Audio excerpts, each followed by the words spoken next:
Ahoj, v tomto videu ukážem, ako sa pripojiť k Learn svetu v Minecrafte. Tvorca sveta najprv vstúpi do singleplayeru, vytvorí nový svet alebo použije existujúci. To je úplne jedno. Keď si v svete, stlač Escape a klikni na Otvoriť pre Learn.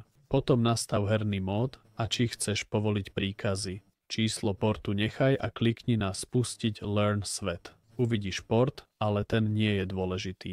Hráč, ktorý sa pripája, ide do multiplayeru, kde sa hľadajú svety v lokálnej sieti. Je dôležité byť v rovnakej sieti, potom sa môžeš pripojiť. Ak nevidíš svet, stlač Windows kláves a dole uvidíš upozornenie firewallu. Musíš povoliť prístup, aby si sa mohol pripojiť. Mám len screenshot, lebo som to už urobil, ale fungovalo až po povolení prístupu. Hostiteľ servera musí urobiť to isté. Takto jednoducho sa pripojíš k Learn svetu. Ak ti video pomohlo, budem rád za like. Dovidenia.